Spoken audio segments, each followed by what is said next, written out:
कुलाधिपति डॉक्टर सुधा मलैया, प्रति कुलपति श्रीमती पूजा मलैया, रति मलैया, कुलपति प्रोफेसर डॉक्टर पवन कुमार जैन जी, कुल सचिव डॉक्टर प्रफुल्ल शर्मा जी एवं आज के इस कार्यशाला के मुख्य वक्ता डॉक्टर सचिन पाटिल जी का इस पटल पर एक लोक विश्वविद्यालय परिवार में मैं रघुवीर पटेल स्वागत करता हूं, वंदन करता हूं, अभिनंदन करता हूं।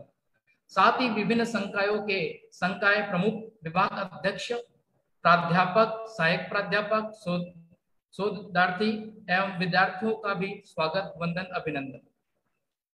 आज के कार्यक्रम के प्रमुख वक्ता के रूप में डॉक्टर सचिन पाटिल जी का नाम किसी परिचय के लिए मोहताज नहीं है। हम सभी का सौभाग्य है कि आज हमारे बीच वह मौजूद है। डॉक्टर सचिन पाटिल जी देश के कई हिस्सों में, कई राज्यों में जाकर के नेचुरोपैथी, योगिक साइंस के शिविर लगा करके असाध्य रोगों का उपचार करते हैं। साथ ही साथ हाल ही में बुरहानपुर में सर्वायुष योग अनुसंधान केंद्र संचालित करते हैं, जो कि योग एवं प्राकृतिक विशेषज्ञ हैं और बुरहानपुर में सर्वायुष योग अनुसंधान केंद्र चलाते हैं। आपने गायत्री परिवार के, अखिल विश्व गायत्री परिवार के मेंबर होते हुए अपने स्वास्थ्य आंदोलन को चुना। स्वास्थ्य आंदोलन के माध्यम से देश के कई कोनों में जाकर के अपनी सेवाएं दी। साथ ही साथ सचिन जी ने एमए देव संस्कृति विश्वविद्यालय हरिद्वार से किया। साथ ही साथ मध्य प्रदेश प्राकृतिक चिकित्सा परिषद भोपाल से BFYS किया। साथ ही साथ प्राण चिकित्सा, सुजोग चिकित्सा, योग निद्रा और आयुर्वेद के ज्ञाता हैं। आपने प्राकृतिक चिकित्सा को नवीन स्वरूप देने के लिए देश के कई राज्यों में, जैसे उत्तर प्रदेश, छत्तीसगढ़, महाराष्ट्र, गुजरात में कई शिविरों का संचालन किया और शरीर शुद्धि के द्वारा रोगों का उपचार करने की एक नई संकल्पना दी। आइए हम ऐसे मार्गदर्शक के विचारों को सुने। हम उनको इनवाइट करते हैं कि डॉक्टर सचिन पाटिल जी इस पटल पर आए और अपने विचारों से हमें अभिभूत करें और मार्गदर्शन प्रदान करें। डॉक्टर सचिन पाटिल जी। बहुत बहुत धन्यवाद रघुवीर जी। मेरी आवाज सुन पा रहे हैं? मुझे जरा कंफर्म बताइए। आपकी आवाज पूरी क्लियर है, नो प्रॉब्लम। मैं सर्वप्रथम बहुत बहुत आभारी हूँ एकलव्य विश्वविद्यालय के सभी वरिष्ठ जनों का, संचालक लोगों का, अध्यापक गणों का और जो भी विद्यार्थी जुड़े हैं उनका भी, कि उन्होंने मुझे इस कार्यशाला के लिए और इस महामारी के दौरान सबको इकट्ठा करके इस स्वास्थ्य के आंदोलन को सबके पास में परिचय कराने के लिए ये कार्यशाला आयोजित करी। और इस कार्यशाला को आयोजित करने के साथ साथ मुझे आमंत्रित किया। साथ ही साथ में वाइस चांसलर और चांसलर महोदय से भी बहुत बहुत आभार हूँ कि उन्होंने मुझे इस अपने विश्वविद्यालय में आमंत्रित किया, जहाँ से ये ऑडियो वीडियो प्रसारित हो रहा है। ये सर्वायुष प्राकृतिक चिकित्सा केंद्र गोलकधाम बुरहानपुर है, गायत्री परिवार का ये केंद्र है। और मैं आपके बीच में ये संदेश लेकर आया हूँ। काफी सारी कार्यशाला आयोजित की और ये कार्यशाला वाली कार्यशाला में से है जब लॉकडाउन खुला है।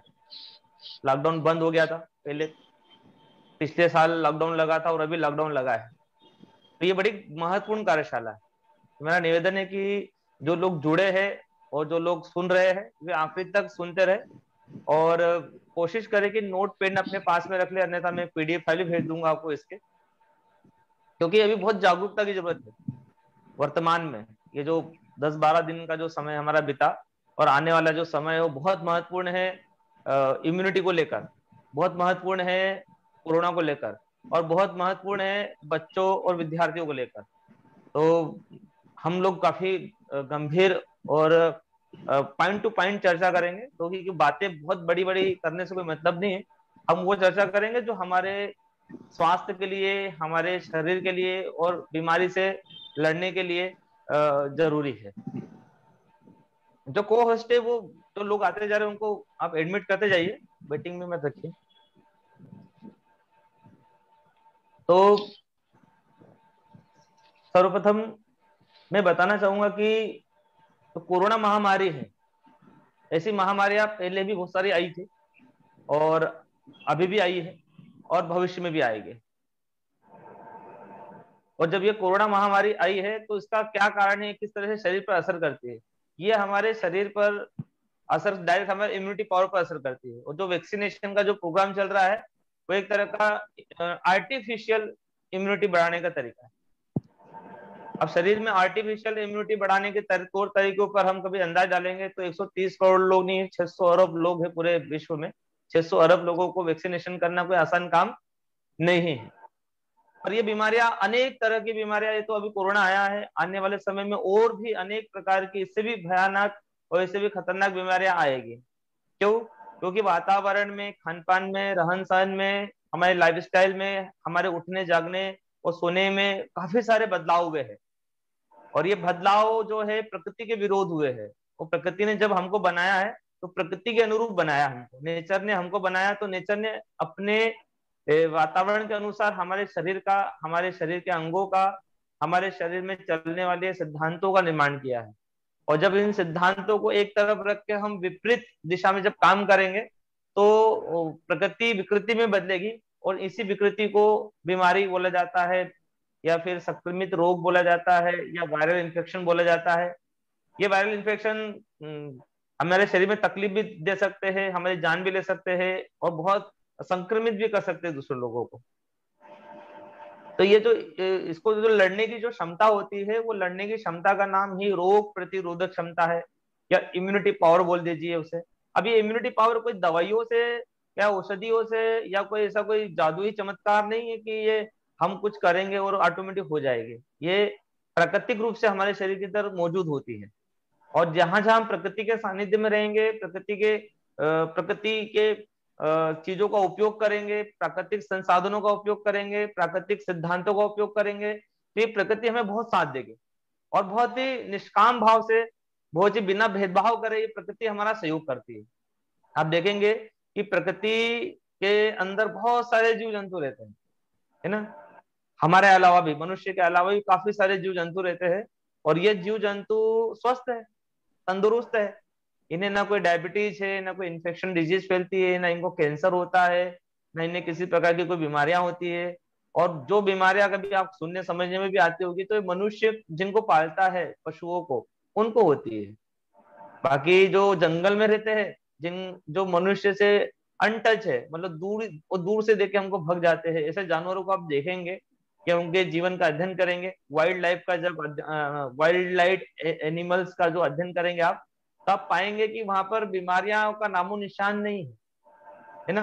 और वो लोग जंगल की हवा खाते हैं, जंगल का पानी पीते हैं और खुली हवा में रहते हैं, ना एसी कूलर में रहते हैं, ना उनके पास कोई डॉक्टर है, ना कोई मेडिसिन है, ना कोई सिद्धांत है, पर उनको ना किसी भी तरह की कोई भी क्रोनिक डिजीज नहीं होती है।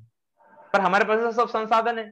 हमारे पास में बहुत सारी पेथिया है, एलोपैथिक है, होम्योपैथिक है, आयुर्वेदिक है, वैकल्पिक चिकित्सा पद्धतियों के काफी सारे विकल्प है हमारे पास में। हमारे पास में मेडिकल फैसिलिटी अच्छी है। हमारे पास में चीजें को, खाने की जो चीजें उसको हाइजेनिक करने के काफी सारे तरीके हैं कि वो वायरसों से मुक्त होकर हम भोजन गर्म करके खाए, और बहुत सारे तौर तरीके हैं। और हमारे पास मेडिसिन की कमी नहीं है, हजारों नहीं लाखों प्रकार की मेडिसिन है। हमारे पास में जांच करने की क्षमता है, बहुत ज्यादा है ना। अभी तो एक्सरे है, सीटी स्कैन है, एमआरआई है, और ब्लड प्रोफाइल को चेक करने के लिए काफी सारे इंस्ट्रूमेंट है। तो बहुत सारी चीजें हैं हमारे पास में, उसके बावजूद भी हम बीमार हैं। इसका मुख्य कारण है कि हम प्राकृतिक दिनचर्या नहीं जी रहे, प्राकृतिक आहार नहीं ले रहे हैं, प्राकृतिक सिद्धांतों को हम मानते नहीं है। मानना तो बहुत अलग चीज होती है, उसके विपरीत दिशा में, मतलब उसके अपोज में, उसके विरोध में हम काम कर रहे हैं। तो जब प्रकृति का जब विरोधात्मक स्वरूप आता है तो वो खतरनाक होता है, वो जानलेवा होता है। प्रकृति अपने नियमों को, प्रकृति अपने आप को संतुलित रखने के लिए ऐसे लोगों को, ऐसे सिद्धांतों को, ऐसी चीजों को, ऐसी घटनाओं, प्रति घटनाओं को हटा देती है जो उसके विरोध में काम करती है। यदि मनुष्य भी उसकी प्राकृतिक सिद्धांतों के विरोध में काम कर रहा है तो मनुष्य को भी हटा देगी, या मार डालेगी, या महामारी के रूप में फैल के उनको खत्म कर देगी। क्यों? क्योंकि वो सिद्धांतिक है, उसमें कोई व्यक्ति उसको संचालित नहीं कर रहा है, वो सिद्धांत बना हुआ है। यदि आप प्रकृति के सहयोग में काम करेंगे तो आप सही संतुलित रहेंगे, उसके सिद्धांतों पर काम करेंगे तो आपको आश्चर्यजनक परिणाम प्राप्त होंगे। आपके शरीर के अंदर की जितनी भी प्रकार की क्षमताएं है, वो मानसिक क्षमताएं है या फिर बौद्धिक क्षमताएं है, शारीरिक क्षमताएं है, और स्वास्थ्य का जो उच्चतम आयाम है वो आपको प्राप्त होगा। और जब ये उच्चतम आयाम जब आपको प्राप्त होगा तो आपको आश्चर्यजनक परिणाम प्राप्त होंगे। आपने देखा होगा कोरोना काल के अंदर ये 15 महीनों का यदि हम अध्ययन करें तो इन अध्ययनों में ये पता चलता है कि काफी सारे लोग इन्फेक्टेड हुए, और उसमें काफी सारे लोग इन्फेक्टेड हुए, उसमें कुछ प्रतिशत लोगों की जांच हो पाई। जांच की हो पाई जो परेशान हुए, तकलीफ में रहे। अधिकतर लोगों की उनकी जान पहचान हो, और इक्का दुक्का उन लोगों के हो गए जो संज्ञान में आ गए कि हाँ आपको हुआ तो आपको हो सकता है, तो उनके भी आ गए। बाकी अन्यथा ऐसे कम से कम मैं बताना चाहूंगा कि 60-70% ऐसे लोग हुए जिनको पॉजिटिव हुए और वो घर पे सर्दी खांसी जुकाम हुई और घर पे होम क्वारंटाइन रहे और वो ठीक हो गए। उनको किसने ठीक किया? उन्होंने कौन सी दवाई खाई, कौन सा इंजेक्शन लिया, या कौन सा हॉस्पिटल एडमिट रहे, कौन से डॉक्टर का इलाज लिया? नहीं, उनके शरीर के अंदर प्रकृति नेचर एक डॉक्टर था, उस डॉक्टर का नाम था रोग प्रतिरोध क्षमता, उस डॉक्टर का नाम था इम्यूनिटी पावर, उस डॉक्टर का नाम था हमारे शरीर के अंदर रोगों से लड़ने की एक अदृश्य शक्ति। आप देखेंगे कि ये जो अंदर की जो शक्ति होती है, आप कभी एनाटॉमी फिजियोलॉजी के स्टूडेंट हो तो आपने देखेंगे कि ये इम्यूनिटी पावर कहाँ पे रहता है शरीर के अंदर। इसकी कोई जगह है? ये कौन से ऑर्गन में रहता है, या लीवर में रहता है, या किडनी में रहता है, या लंग्स में रहता है, या ब्रेन में रहता है? कैसे काम करता है? ये संपूर्ण शरीर में फैला होता है, और संपूर्ण अंगों से और संपूर्ण शरीर के अंदर जो रक्त के अंदर जो कंपोनेंट होते हैं, उस कंपोनेंट को मिलकर एक शक्ति तैयार होती है। यदि आप लोगों ने दुर्गा सप्तशती पढ़ी हो तो मैं थोड़ा सा फिलोसॉफिकल व्यू में जाऊंगा। तो किसी समय षष्ठी में असुरों का युद्ध हुआ तो देवता लोग घबरा गए। देवता लोग अलग अलग तरह से काम कर रहे थे, किसी भी देवता उनसे लड़ने के लिए असक्षम हो गया। अब असक्षम हो गया तो क्या हुआ कि माता पार्वती से सब लोगों ने रिक्वेस्ट करी कि माता जी आप ही हमारी सुरक्षा कीजिए, हम क्या कैसे करेंगे, कोई सृष्टि का विनाश होने के लिए जा रहा है, जैसे कोरोना महामारी पूरे विश्व के अंदर छा गई। तो माता पार्वती ने क्या करा कि जितनी भी देव शक्तियां थी उन देव शक्तियों को आह्वान किया और अपने शरीर के अंदर स्थापित किया, और सभी देव शक्तियां मिलकर एक पावर जनरेट हुआ, और उसका पावर शक्ति का नाम था काली शक्ति। तो आपने देखा होगा दुर्गा सप्तशती में शुंभ निशुंभ और अलग अलग तरह के राक्षसों के नाम लिए गए हैं। उसके अंदर एक राक्षस था, रक्त का राक्षस था, उसका नाम नहीं याद आ रहा मुझे। वो राक्षस ऐसा था कि उसको कभी काटते थे या मारते थे तो उसकी जो एक बूंद से और अनेक राक्षस पैदा हो जाते थे। और देखा होगा माता पार्वती के एक हाथ में भाला था और एक हाथ में कटोरी था, तो उसको जब मारती थी तो उसका रक्त जमीन पे टपकने लगी। जमीन पे टपकता था तो वो नए राक्षस उसी तरह से तैयार हो जाते थे। तो ये कोरोना भी उसी तरह से कि उसको काटती थी, पर उसके लिए संहार करने के लिए माता पार्वती ने बहुत सारी देव शक्तियों को एकत्रित किया। अब हमारे शरीर के अंदर बहुत सारी प्राकृतिक शक्तियों का नाम ही देव शक्तियां। यदि आप दुर्गा सप्तशती पर काफी थेरेपेटिक रिसर्च हुए तो ये बताया गया कि हमारे शरीर के अंदर जो निहित शक्तियां हैं, उन शक्तियों को यदि एकत्रित किया जाए तो हमारे शरीर के अंदर ऐसी शक्ति, ऐसी ताकत, ऐसी पावर और ऐसा शरीर के अंदर रोग प्रतिरोधक क्षमता विकसित होती है कि कोई भी किसी भी तरह की बीमारी हमको हो नहीं सकती।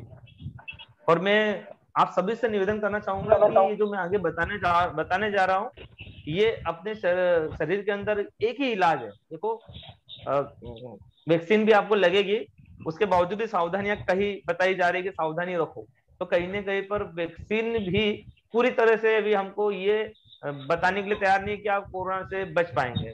बहुत से लोगों को वैक्सीन भी हुई तो वो इन्फेक्टेड हुए, पर बचाव बहुत जरूरी है। बचाव जरूरी है, पर हम बचेंगे कब तक हम घरों के अंदर बैठे रहेंगे? हो सकता है कल बोला जाए कि अब कोरोना वायरस या कोरोना का अलग तरह का वायरस हवा में आ गया है और ये हवा में आने वाला वायरस आप घर के बाहर मत निकलिए, तो हम कब तक घरों के अंदर रहेंगे? फिर बोला जाएगा पानी में आ गया वायरस तो हम पानी पीना छोड़ देंगे क्या? फिर बोला जाएगा कि हमारे खाने में या भोजन में वो वायरस आ गया तो हम भोजन करना छोड़ देंगे क्या? नहीं, हम सब कुछ खाएंगे, हवा भी लेंगे, पानी भी पिएंगे, मिलेंगे भी, हम पूरे तीज त्योहार भी करेंगे, सब कुछ करेंगे और हम सामाजिक जीवन भी जिएंगे। आपको आश्चर्य होगा कोरोना के कारण वर्तमान में आफ्टर कोरोना की कई सारी बीमारियां ऐसी आएगी अभी तो जिसको निपटने के लिए हमको लगभग 3 से 4 साल लगेंगे, जिसमें तनाव है, एंजाइटी है और डिप्रेशन है और इंसोमेनिया मतलब नींद की समस्या है। मेरे पास में लगभग कोरोना काल में कम से कम 200-250 लोग ऐसे मुझे मिले जो अनिद्रा की समस्या से परेशान है।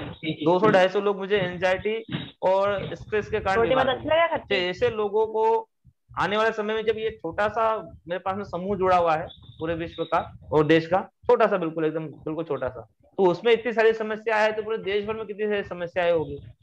क्योंकि लॉकडाउन के कारण लोग अकेलापन रहे, काम बंद हो गया, कर्म बंद हो गया, तो जब आदमी काम करना छोड़ देता है तो वो तनाव में और डिप्रेशन में चला जाता है और तनाव और डिप्रेशन के कारण अनेक प्रकार की बीमारियां होती है। तो मैं ऐसा बताना चाह रहा हूं कि एक ही तरीका है कि हमारे शरीर के अंदर जब इम्यूनिटी रहेगी, रोग प्रतिरोधक क्षमता रहेगी तो हम जीवित रह पाएंगे आने वाले समय में, अन्यथा बचना नामुमकिन है। तो इम्यूनिटी बढ़ाने के लिए आपको छोटी छोटी बातें ध्यान देना है और ये छोटी छोटी बातें ही आपको क्या करेगी, सभी प्रकार की बीमारियों को ठीक करेगी। ये म्यूट कर दो भैया कविता जी को। हाँ, तो वो मेरा निवेदन था कि मैं आपको छोटी छोटी बातें बताऊंगा। पहले कंसेप्ट समझिए कि ये जो इम्यूनिटी पावर होता है ये किस तरह से हमारे शरीर में काम करता है। इम्यूनिटी पावर ये प्राकृतिक है, ये कोई भी कृत्रिम साधनों से कभी भी पैदा नहीं किया जा सकता है। क्या आपके अंदर कोई ऐसी चीज हम कृत्रिम साधनों से पहुंचा दे और आपकी इम्यूनिटी बढ़ाए? बहुत सारे लोग दावा करते हैं कि आप ये कीजिए, ये खाइए या मेडिसिन खाइए, इससे इम्यूनिटी बढ़ेगी। इम्यूनिटी बढ़ाने के लिए सहयोगात्मक तथ्य है वो, पर इम्यूनिटी आपके शरीर में प्राकृतिक रूप से बढ़ती है। सिर्फ और सिर्फ आपको क्या करना है, अपनी लाइफ स्टाइल के अंदर मॉडिफिकेशन करना है, अपनी जीवनचर्या के अंदर मॉडिफिकेशन करना है और कुछ प्राकृतिक सिद्धांतों का अपने जीवन में समावेश करना है। आप सिर्फ 15 दिन का प्रयोग कीजिएगा, मैं जो बताऊंगा आप सिर्फ 15 दिन का प्रयोग कीजिएगा और ये इम्यूनिटी का असर अपने शरीर पर जब बढ़ता हुआ जब अनुभव करेंगे आप, तो आप पाएंगे कि आपके शरीर में स्फूर्ति बढ़ेगी, ताजगी बढ़ेगी, उमंग बढ़ेगा, तनाव चिंता गायब हो जाएगी। इम्यूनिटी बढ़ने के काफी सारे फायदे होते हैं, ऐसा ही नहीं सिर्फ वो बीमारियों से लड़ती है। तो हमको जीवन जीने के लिए अपनी इम्यूनिटी बढ़ाना बहुत जरूरी है और बढ़ाने के लिए बहुत छोटी छोटी चीजें है। आपको आश्चर्य लगेगा कि इससे इम्यूनिटी बढ़ती है, हाँ इसी से इम्यूनिटी बढ़ती है, और छोटी छोटी चीजें तो बिल्कुल सरल है, बिल्कुल सहज है। तो मैं आपको बताना चाहूंगा कि इम्यूनिटी बढ़ाने के लिए सबसे पहले आप क्या करें कि हमारे शरीर में 80-90% पानी है। पहले कंसेप्ट में बता देता हूँ कि इम्यूनिटी बढ़ती कैसे और घटती कैसे। देखिए, इम्यूनिटी मतलब सामान्य भाषा में बताऊं मैं, कीड़े मकोड़ों से लड़ने की ताकत, विषाणुओं से लड़ने की ताकत, बाहरी वायरसों से हमारे शरीर को बचाने की ताकत, या बाहरी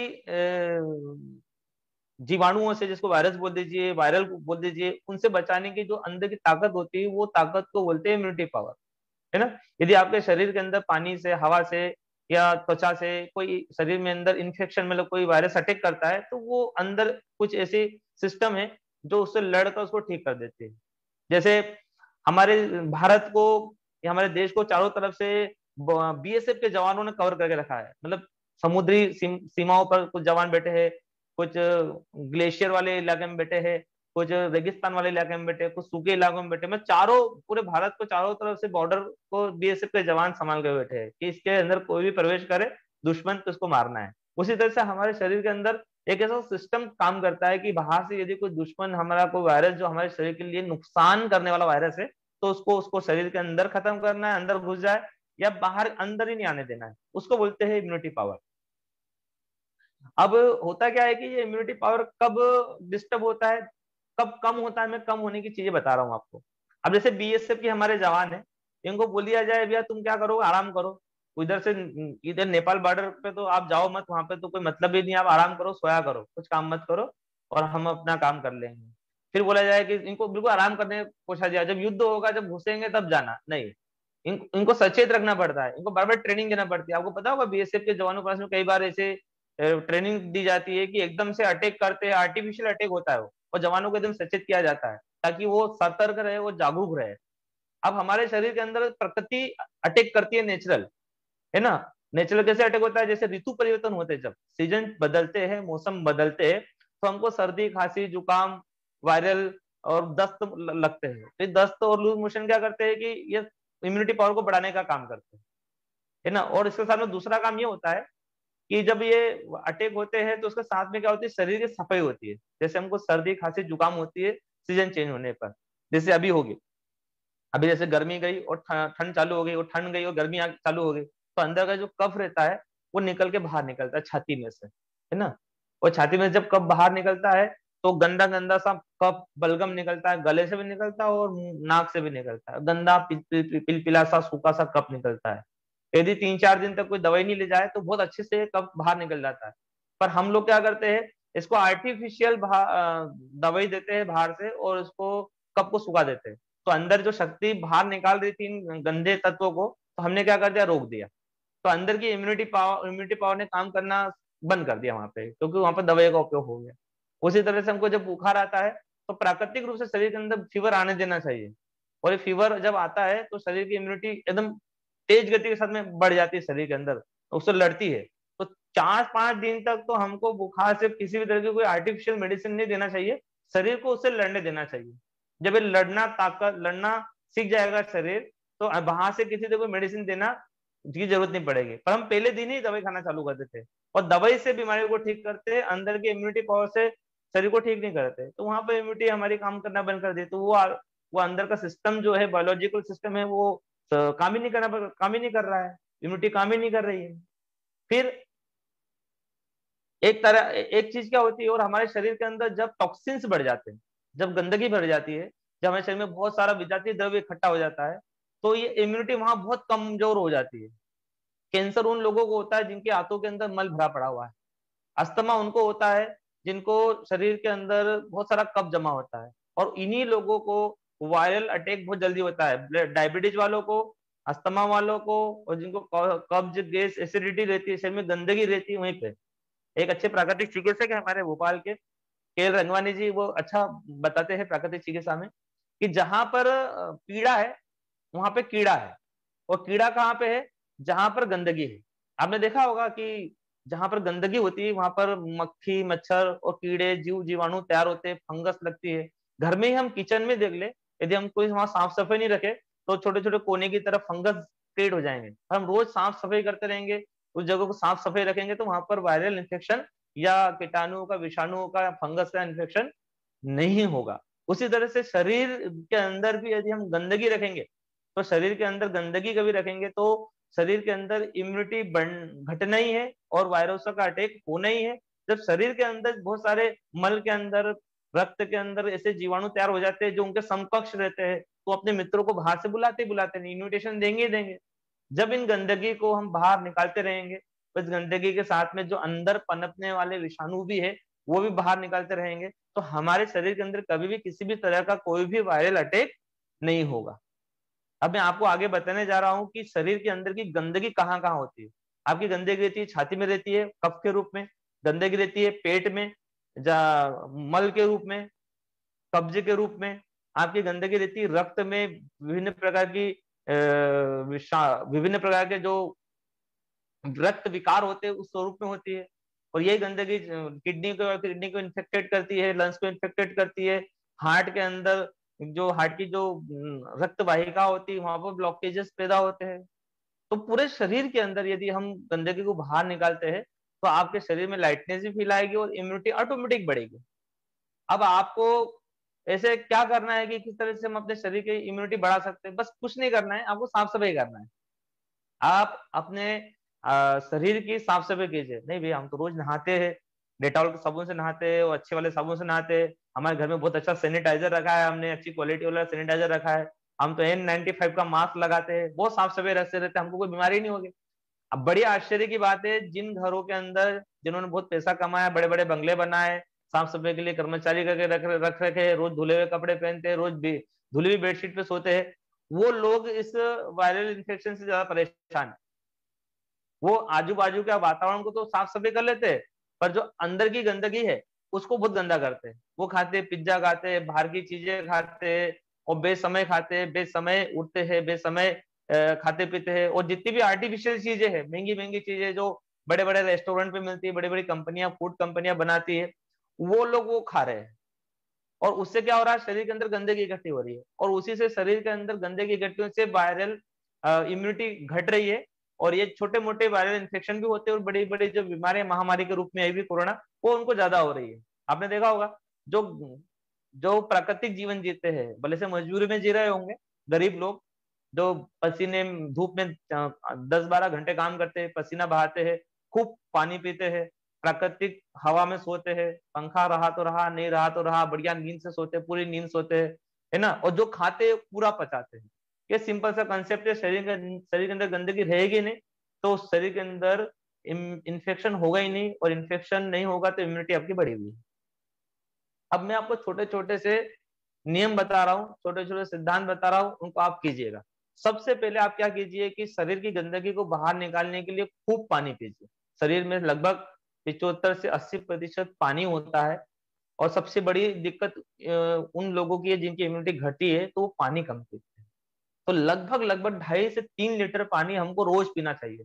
अब ये 2.5 से 3 लीटर पानी हम बोलते हैं हाँ हम पीते हैं, हम मेजरमेंट ही नहीं करते। हम जब विकसित प्राणी हैं, इस सृष्टि के सबसे बुद्धिजीवी प्राणी है, तो हमको सब चीजें सोच समझ के करना चाहिए। तो सोच लीजिए कि आपको 2.5 से 3 लीटर पानी पीना है, और हर 1 घंटे में पानी पीना है। आप सुबह उठिए, अपना 2 से 2.5 लीटर पानी निकाल दीजिए, और 2 से 2.5-3 लीटर पानी को निकाल के शाम तक देखिए आपने उसको खत्म किया कि नहीं किया। सिंपल सा कंसेप्ट है, हो जाएगा। आप बस अंदाज मत कीजिए कि हाँ हम पी लेंगे, कभी नहीं पी पाता आदमी, सोचता है पर करता नहीं है। पर एक्शन करने के लिए मैं आपको बता रहा हूँ, बिल्कुल मैंने काफी हजारों लोगों को ये बताते आया था, पर ये बहुत अच्छा नियम बना है। आप सुबह अपना पानी निकाल लीजिए, और शाम को देखिए वो खत्म हुआ कि नहीं हुआ। भले से निकालिए रोज, शाम को फेंक देना उसको भले से, पर आपके दिमाग में ये बात जरूर आएगी कि पानी खत्म नहीं करा हमने आज, मतलब हमने पानी कम किया है। या आपको रोज संकेत आएंगे, तो आप 2-2.5 लीटर पानी 15 दिन के अंदर पीना चालू कर देंगे। तो आप खूब पानी पीजिए, ठीक है। कुछ चीजें पानी पीने से संबंधित है। खाना खाते समय मत पानी पीजिए। खाना खाते समय आपने पानी पिया तो समझ लीजिए आपका मल नीचे जाकर पचेगा नहीं, सड़ेगा, और ये गंदगी पैदा करेगा, वो मल बनेगा। तो आप मल बनने से रोकिए। तो खाना खाते समय पानी बिल्कुल भी नहीं पीना है। थोड़ा बहुत यदि गले में कोई अटकता है तो इसलिए पानी रखते हैं साथ में, पीने के लिए नहीं रखते हैं। कुछ अटक जाए गले में, श्वास भी नहीं चला जाए, इसलिए पानी रखते हैं।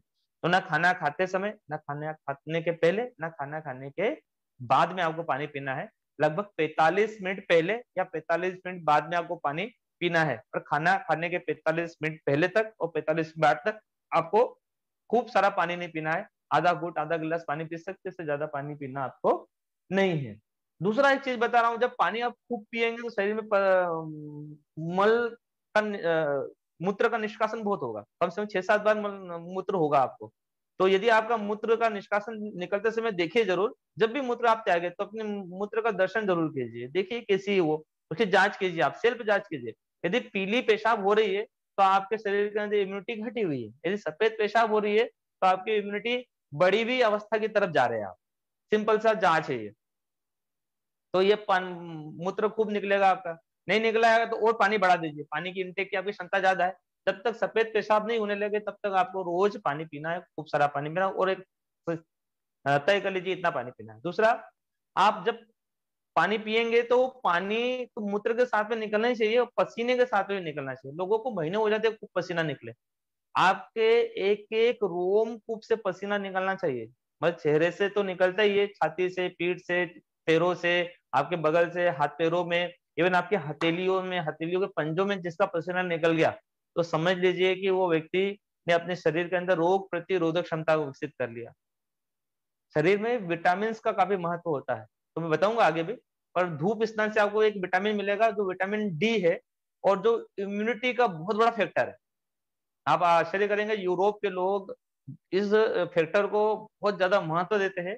लाखों रुपया खर्च करके जब उनके देश में धूप नहीं निकलती है तो वो हमारे इंडिया में आते हैं, केरला तरफ जाते हैं, गोवा में जाते हैं, और वहां पर दिन भर मतलब दोपहर तक, शाम तक वो धूप लेते हैं, काले हो जाते हैं। और जब वो बड़ा अच्छा लगता है जब उनकी त्वचा काली हो जाती है, तो वो उसकी फोटो खींचते और बताते कि देखो हमने विटामिन डी का सेवन किया। उनके लोगों को भेजते वो लोग। तो मेरा निवेदन है कि हम धूप से ना बचे, धूप में कम से कम 1-2 घंटे रहे और पसीना निकलने तक रहे। तो धूप स्नान के साथ में पसीना निकाले रोज। तो आप बहुत सारे पसीना निकालने के बहुत सारे संसाधन है ना, प्राकृतिक चिकित्सा में बहुत सारे संसाधन है। आप क्या करें, खूब सारा पानी पी ले, सरसों तेल की मालिश कर ले, और एक कंबल ले ले और धूप में बैठ जाए, सर के ऊपर ठंडी पट्टी रख ले, आपको खूब पसीना निकलेगा। आधा घंटा 1 घंटा बैठे रहिए, खूब पसीना निकले, इतना पसीना निकल जाएगा कि आपका इसमें आपका वायरल, कभी आपको वायरल हो गया वो भी निकल जाएगा, सर्दी खांसी जुकाम ठीक हो जाएगी, स्किन डिजीज सही हो जाएगी, ब्लड प्रेशर कंट्रोल हो जाएगा, एसिडिटी कंट्रोल हो जाएगी, सर दर्द ठीक हो जाएगा, और नींद की समस्या खत्म हो जाएगी आपकी, सिर्फ और सिर्फ पसीना निकालने से।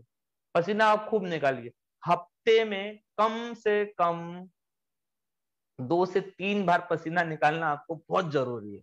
यदि नहीं निकाल रहे हैं तो आपको कोई बचा नहीं सकता, फिर अस्पताल भी बचा नहीं सकते हैं, ना कोई वैक्सीन बचा सकती है, ना कोई काढ़ा बचा सकता है, ना कोई दवाई बचा सकती है ना। लोगों ने देखा भी होगा कि सब कुछ किया पर बचे नहीं। आप सिर्फ पसीना निकालिए, वो विटामिन डी लीजिए। एक और मैं बता रहा हूँ कि आप हवा का सेवन कीजिए। एक तो धूप का हो गया, दूसरी हवा। अब हवा की बात इन 4-5 दिनों में खूब सुनी हमने कि हवा मतलब प्राणवायु, प्राणवायु मतलब ऑक्सीजन।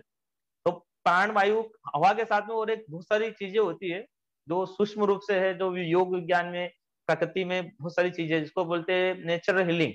तो सुबह की हवा सब रोगों की दवा। आप सुबह सुबह उठिए और सूरज निकलने से आधा घंटा पहले या 1 घंटे पहले और 1 घंटे बाद, ये 2 घंटे का जो समय होता है, ये टाइम पीरियड होता है, बहुत महत्वपूर्ण टाइम होता है। 24 घंटे में यदि कोई सबसे महत्वपूर्ण टाइम होता है तो सूर्य निकलने से 1 घंटे पहले और 1 घंटे बाद तक। यदि जिसने इन 2 घंटे में से 1 घंटा भी अपने शरीर के लिए, अपने आप के लिए निकाल लिया, तो जीवन में उसको कभी कोई बीमारी नहीं होगी और उसके शरीर का इम्यूनिटी बढ़ा हुआ रहेगा। आपको करना क्या है, आप सुबह सुबह कुछ ऐसा कीजिए, विज्ञान भी बहुत सारे, कि आप श्वास ज्यादा ले, आपकी जो श्वास लेने की गति है वो बढ़े। तो बढ़ने के लिए बहुत सारे तरीके हैं। आप दौड़ लगाइए, आप चलिए, आप योग कीजिए, आप प्राणायाम कीजिए, और कुछ नहीं आता तो डांस कीजिए, और कुछ नहीं आता तो चिल्लाइए, और कुछ नहीं आता तो खेल खेलिए, और कुछ नहीं आता है तो आप छत पे जाकर प्राणायाम कीजिए।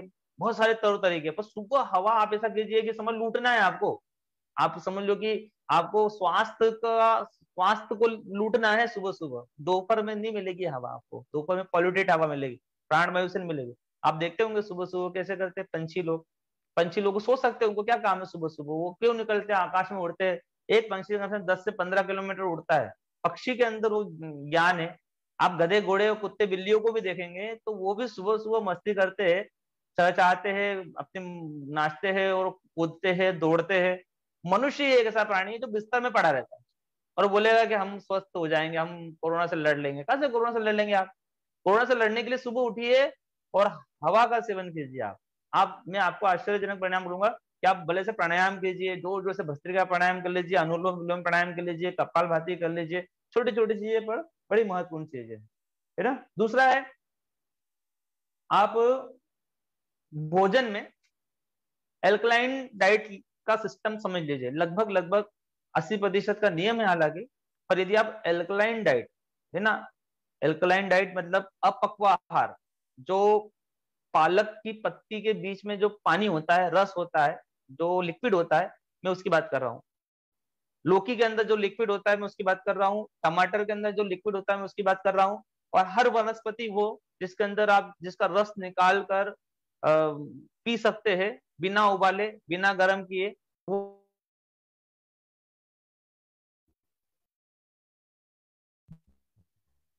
सबसे बड़ी दवा है।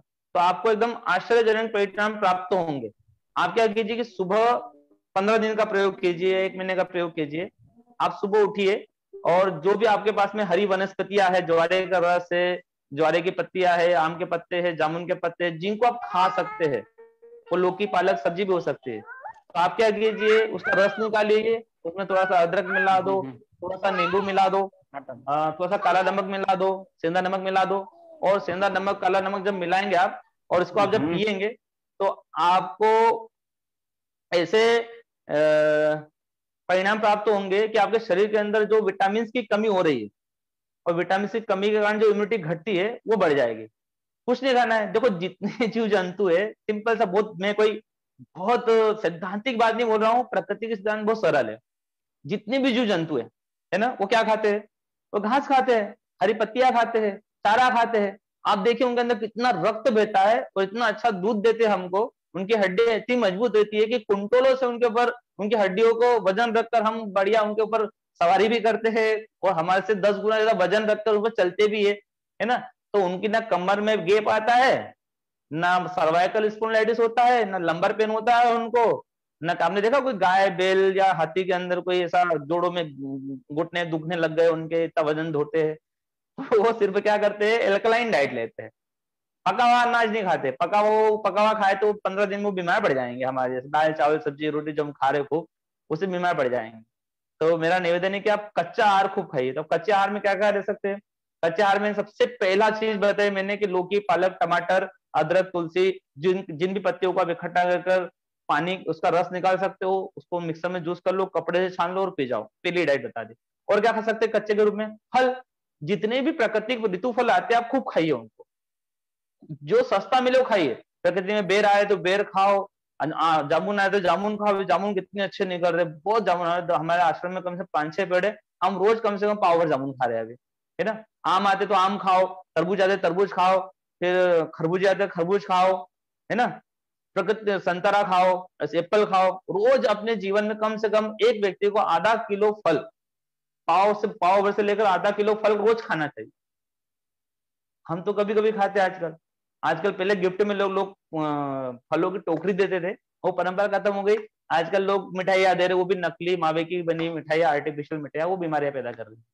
तो आप फलों का सेवन खूब कीजिए, इसमें खूब विटामिन होते हैं, और विटामिन ही शरीर के अंदर बीमारियों को ठीक करते हैं, इम्यूनिटी बढ़ाते हैं। सब्जियों को हम क्या कर रहे हैं कि सब्जियों के अंदर का सिर्फ हम फाइबर खा रहे हैं और कार्बोहाइड्रेट खा रहे हैं, प्रोटीन खा रहे हैं उसके अंदर जो मौजूद है। बाकी विटामिन को तो हम उबाल कर भाप कर तल कर मार डाल रहे हैं, उसको सब्जियों को जब पकाते हैं। तो कच्ची सब्जियां खाने का मैंने आपको तरीका बताया, फल खाने का तरीका बताया। और क्या खा सकते हैं एल्कलाइन में हम? आप खा सकते हैं भीगे अंकुरित। आप अन्न को क्या कीजिए, अंकुरित कीजिए। मूंग को अंकुरित कीजिए, मूंगफली के दाने को अंकुरित कीजिए, सोयाबीन को अंकुरित कीजिए, उसके अंदर हरा धनिया डालिए, हरी मिर्ची डालिए, पुदीना डालिए, नींबू डालिए, आंवला डालिए, चाट मसाला डालिए, और बढ़िया उसको प्राकृतिक भेल बनाकर दोपहर के समय एक बार खाइए। आप देखिए क्या इम्यूनिटी बढ़ती है आपकी। प्रोटीन से इम्यूनिटी बढ़ता है ना। अभी ये बहुत माहौल बना था कि प्रोटीन खाइए, तो लोग चिकन सूप पी रहे थे, प्रोटीन पाउडर खाने लग गए, प्रोटीन की नजरें क्या खाने लग गए। पर प्राकृतिक रूप से प्रोटीन जो रहता है वो अंकुरित में होता है, पचने लायक प्रोटीन होता है। और जो हम चिकन या चिकन सूप खा रहे हैं या फिर प्रोटीन पाउडर खा रहे हैं, उसको पकाने की ताकत भी तो हो ना। तो मनुष्य के अंदर जो सेडेंटरी लाइफ जी रहा है, थोड़ा बहुत चलना फिरना योग व्यायाम कर रहा है, तो वो प्रोटीन अंकुरित के प्रोटीन को बहुत अच्छे से पचा सकता है। तो प्रोटीन लेना बहुत जरूरी है, विटामिन बहुत जरूरी शरीर में इम्यूनिटी बढ़ाने के लिए। और क्या कर सकते हैं आप लोग कच्चे आहार में? आप ड्राई फ्रूट खाइए। देखो ड्राई फ्रूट में इतना इम्यूनिटी बढ़ाने की ताकत होती है, तो एचबी लेवल बढ़ाता है आपका। तो आप किशमिश खारा खाते हैं, जिसको यूपी में भी काफी सारे लोग जुड़े यूपी से हमारे इसमें, तो छुआरा बोलते हैं वहां पे। और किशमिश, छुआरा, बादाम, एक अखरोट आता है, और अखरोट और क्या भिगाते हैं, अखरोट किशमिश बादाम, इन सबको क्या कर दीजिए, भिगा दीजिए आप अच्छे से सुबह, है ना। या रात में भिगा दीजिए, सुबह खाइए। पर रोज भीगे हुए ड्राई फ्रूट हमारे शरीर में जाना चाहिए। और एक फल मैं बताना चाह रहा हूं आपको, उस फल का नाम है खजूर। जैसे छुआरा होता है, पिंड खजूर होता है। ये पिंड खजूर कम से कम 4 से 5 पिंड खजूर मिनिमम आप रोज खाइए। आपको आश्चर्यजनक प्राप्त होंगे। आपका जो ब्लड हीमोग्लोबिन है, उन लोगों का इम्यूनिटी हमेशा घटा हुआ रहता है। पुरुषों का हीमोग्लोबिन कम से कम 16-17 रहना चाहिए, और महिलाओं का कम 14-15। अभी उल्टा हो रहा है, महिलाओं का 11-12 रह गया, 9 से 10-11 रहता है, और पुरुषों का रहता है 12-13। हाँ बोले हमारे तो खून बहुत है। अरे खून नहीं है, ये तो सिर्फ जीवन बॉर्डर पे जी रहे आप। कोई भी अटैक, कोई भी छोटा मोटा अटैक भी आके आपको निपटा सकता है। तो आपका खून कम से कम एचबी जो होना चाहिए वो 16-17 होना चाहिए। फिर कहां से आपका ऑक्सीजन लेवल घटेगा? अब जेम तेम 10-12 में आप ऑक्सीजन तो घटना ही है उसके अंदर। जो ऑक्सीजन का जो ट्रेवलर है वो एचबी होता है, वही हमारे शरीर में कम है। तो आप कभी 5 खजूर भी रोज महीने भर तक भी खा ले, और आपका एचबी चेक करो, देखो कितना बढ़ा हुआ मिलता है। भीगे हुए किशमिश खा लो, कितना बढ़ा हुआ मिलता है। भीगे हुए छुआरे खा के देख लो, कितना बढ़ा हुआ मिलेगा। फल खाने से खून बढ़ता है।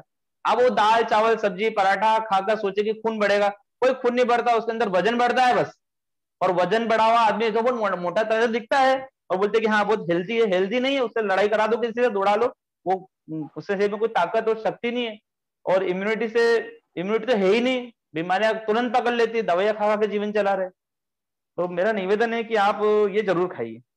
दूसरा, मैं उल्टा कहूंगा, मेरी बातें उल्टी लगती है काफी सारे लोगों को, क्योंकि वो उल्टा चल रहे हैं और हम प्रकृति के सिद्धांतों को सीधा बताते हैं। उपवास जो होता है, जो इम्यूनिटी बढ़ाता है आपके शरीर के अंदर की, वो कैसे बढ़ाता है? जब आप उपवास करते हैं, फास्ट करते हैं, दिन भर पानी पीते हैं नींबू का, 24 घंटे आप उपवास कीजिए और नींबू पानी पीजिए, उसमें थोड़ा सा गुड़ का पानी या शहद मिला दीजिए और 24 घंटे तक इसका उपवास कीजिए आप। दूसरे दिन भी आपको उतना ही मल त्याग होगा लेटरिन के अंदर जितना आप रेगुलर मल निकालते हैं। तो सोचिए वो मल कहाँ का था? आपने तो कुछ खाया ही नहीं 24 घंटे तक, और फिर मल कैसे निकला? वो शरीर के अंदर जो जमा हुआ मल था 15 दिन का या हफ्ते भर का, वो जो जमा हुआ मल था जो शरीर के अंदर गंदगी पैदा करता है वो निकल जाता है और इम्यूनिटी बढ़ जाती है आपकी। और शरीर को क्या मिलती है? शरीर के अंदर जो टूट फूट चीजें होती है, जो अंदर के ऑर्गन्स होते हैं, जिसमें लीवर है, खासतौर पे किडनी है, इंटेस्टाइन है, और गाल ब्लेडर है और पेंक्रियाज है, ये जो अंग होते हैं, ये इनको एक दिन का छुट्टी मिल जाती है। तो छुट्टी मिल जाती है तो ये आराम करते हैं, अपने अंदर एक नई शक्ति पैदा करते हैं और फिर दूसरे दिन से वापस उनको अपने काम पे लगना पड़ता है। जैसे तो शरीर का जो नेचुरल हीलिंग सिस्टम है वो खत्म हो जाता है। अच्छा, ये उपवास ऐसा नहीं कि मनुष्य करते हैं, आप देखना कुत्ते को देखना वो भी उपवास करता है, गाय को देखना वो भी उपवास करते हैं। जब वो थोड़ा बहुत भी अनईजी फील करते हैं तो कुछ नहीं खाते, आप चाहे जो रख दो उनके सामने, सूंघ लेंगे और खाएंगे नहीं उसको, वो उपवास करेंगे, है ना। तो मेरा निवेदन है कि हफ्ते में एक बार आप जरूर उपवास कीजिए। और जिन्होंने ये उपवास की चीजें की है, मैं थोड़ा सा उदाहरण देना चाहूंगा। हमारे मुस्लिम भाई बहनों के अंदर सब ये सर्वज्ञात हो गया हिंदुस्तान में कि मुस्लिम भाइयों को कोरोना का असर कम हुआ, है ना। उन्होंने क्या किया ऐसा? उनका रमजान का महीना आया, उन्होंने खूब खजूर खाए, खूब उपवास किया और खूब मेहनत करी और खूब पसीना बहाया, जो मैंने आपको इनडायरेक्टली बताया, है ना। तो यदि आप भी, आपके पास में खेत है, आपके पास में गार्डन है, यदि आपके पास छत है, तो आप भी उपवास कीजिए, खजूर खाइए और पसीना बाहर निकालिए। और ये कम से कम महीने में 10-12 दिन ये चीजें जरूर कीजिए, तो आपके शरीर के अंदर की इम्यूनिटी बढ़ेगी बढ़ेगी, है ना। और क्या कर सकते हैं हम लोग इम्यूनिटी बढ़ाने के लिए? इतनी सारी चीजें भी मैंने बताई, इतना भी आप करेंगे तो काफी सारी चीज हो जाएगी, है ना। इम्यूनिटी बढ़ाने का सबसे और एक तरीका मैं बता रहा हूँ। ये जो चीजें जब करेंगे आप, तो आपको है ना मन में सकारात्मक विचार आएंगे, पॉजिटिव विचार आएंगे। तो मन में पॉजिटिव विचार भी आप रखिए। नकारात्मक या नेगेटिव चिंतन कर रहा व्यक्ति कभी भी बीमारी से लड़ नहीं सकता। तो ये जरूर है कि शरीर को तो हमने सब कुछ खिला दिया, खजूर, उपवास भी करा दिया, सब भी कर दिया, धूप पसीना भी निकाल दिया, योग प्राणायाम घुमाना फिराना भी कर दिया। पर यदि आप आपके मानसिक जो आप 80% हो, 20% शरीर है आपका और 80% विचार आपके खराब है, नकारात्मक है, टीवी देखकर, मोबाइल देखकर सोच रहे हो कि मुझे कोरोना तो हो नहीं गया, ऐसा नहीं हो गया, वैसा नहीं हो गया, तो ये उसी तरह से, जिस तरह से एक मैं कहानी बताना चाहूंगा। एक बार एक टेस्ट किया, एक कैदी के ऊपर जिसको फांसी की सजा हो गई थी, तो उस पर सजा की केस किया कि तुमको सांप से डसा के मारा जाएगा, आपको सांप से कटवा के मारा जाएगा। उसको ये बात लेटर में दे दिया गया, बता दिया गया, समझा भी दिया गया कौन से सांप से कटाएंगे, वो सांप भी बता दिया गया। फिर दूसरे को नहलाया धुलाया गया, आंख पे पट्टी बांधी और सांप भी उसके सामने रखा गया और फिर उसको एक पिन चुबा दी गई। आप आश्चर्य करेंगे, वो पिन चुभने से सिर्फ 5 मिनट में उसकी मृत्यु हो गई। सांप से नहीं डका है, सिर्फ पिन से मर गया हो। तो किससे मरा? वो अपनी नकारात्मक इच्छा शक्ति से मर गया। और नकारात्मक इच्छा शक्ति इतनी खतरनाक होती है, जो सकारात्मक इच्छा शक्ति से भी ज्यादा खतरनाक होती है, और ज्यादातर लोग इसी से मर रहे हैं। आप आश्चर्य करेंगे, जो लोग एडमिट थे हॉस्पिटलों में, उन हॉस्पिटलों में जब जो मरने वाले लोग थे या जो बच के आए, जब उनका इंटरव्यू लो, आप उनसे आप गहराई से बातचीत करो कि आपको हॉस्पिटल में आपके मन में क्या विचार चल रहे थे, तो विचार दवाइयों से भी खतरनाक थे, बीमारी से भी खतरनाक थे और कोरोना से भी खतरनाक विचार। वो इतने डरे हुए भयभीत लोग थे, और बहुत सारे लोग भय के कारण मर गए। और ये भय का जो कंटिन्यू संचार हमारे दिमाग में होते रहता है, तो बीमारी होने के बाद में, वो बीमारी होने से पहले हम परेशान हो गए। मेरे पास में रेगुलर फोन आते हैं, लोग एंजाइटी और डिप्रेशन और फोबिया में जा रहे हैं, और वो बोलते हैं कि हमको तो कोरोना हुआ नहीं है, पर हमको हमारी भूख खत्म हो गई है, हमको नींद नहीं आ रही है ना। और कोई भी फोन आता है तो हमको डर लगता है कि रिश्तेदार में कोई मर तो नहीं गया। दरवाजा खटखटाते हम डर जाते हैं कि कोई आने जाए। लॉकडाउन में तो लोग की ऐसी स्थिति हो गई। तो मेरा बोलना है आप लोगों से, निवेदन है, प्रतिवेदन है कि आप जब ये सब चीज करेंगे और ये महसूस करें कि आप कोरोना से डरिए मत। कोरोना जैसा और भी कोई बहुत बड़ी बीमारी आने वाले समय में, उससे डरना नहीं है हमको, उससे लड़ना है। समझदारी के साथ में उसके साथ में सामना कीजिए, मास्क लगाइए, जो भी उसके जो नॉर्म्स आते हैं, गाइडलाइन आती है, हमारे जैसे लोग बताते हैं, उसको आप कीजिए। पर इसके साथ में एक काम और कीजिए कि डरिए मत, लड़िए, समझदारी के साथ में लड़िए। आप अपने अंदर अपने मन, मानसिक और शारीरिक रूप से तैयार होकर खड़िए। सपोज करो कोई हमको मारने के लिए आ रहा है, हमको पता है कि अमेरिका तक आ गए, जापान तक आए, अभी इबोला आ गया था, फिर अभी कोई और आ गया, फिर बच्चों के लिए आ रहा है, न जाने कौन कौन से अटैक आ रहे हैं टीवी के ऊपर, तो हम तो डर जाते हैं, पहले ही मर जा रहे। तो मेरा निवेदन है कि हाँ, आने दो, और कौन सा आ रहा आने दो, हम तैयार हो जाते। आप जो मैंने बताया इन साधनों का उपयोग कीजिए और शरीर को तैयार रखिए लड़ने के लिए, युद्ध के लिए तैयार रखिए अपने आप को। नहीं भैया आप डर रहे, हम तो बाहर नहीं जाएंगे, हम लोग ऐसा नहीं हो जाएगा, वैसा नहीं हो जाएगा, और हम घर के अंदर रहेंगे। और घरों के अंदर ये जो माहौल बना 15 महीनों में, उसमें सब लोग सम्मिलित थे, सामूहिक प्रयास भी सम्मिलित थे, सरकार भी सम्मिलित है, हम लोग भी सम्मिलित थे। हमने बचाव को अपना डर बना लिया। तो बचाव के साथ में हमको सुरक्षा के साधनों को हमने खड़ा नहीं किया। यदि आपके गली मोहल्ले में कोई दंगों में कोई आतंकवादी आपके साथ में लड़ने के लिए आता है, तो आपका सिर्फ दरवाजा बंद करने से आप ठीक हो जाएंगे? नहीं, आप अपने घर में भी शस्त्र भी रखिए, लाठी भी रखिए, बंदूक भी रखिए, सब कुछ तैयारी करके रखिए, ताकि वो आए तो उसको मार सके। नहीं, वो तो दरवाजा खटखटाने से मर जा रहे हैं तो ऐसा मत कीजिए। आप अपने शरीर के अंदर सब चीजों को बरकरार रखिए, मानसिक रूप से मजबूत रहिए, और मन से जीता हुआ आदमी जीतता है और मन से हरा हुआ आदमी हारता ही है। भले से इम्यूनिटी भी आपकी अच्छी रही, शारीरिक रूप से भी अच्छे रहे, तो भी आपको फिर बीमारी से नहीं बचा सकते हम। तो शरीर में और मन में सकारात्मक भाव रखिए, अच्छे भाव रखिए, ये बहुत अच्छा रहेगा। और मैं चीजें एक बताना चाहूंगा, मैं आखिरी में आप सब लोगों को, थोड़ा सा दिमाग को चलाना चाहिए, हम लोगों को विचार भी करना चाहिए।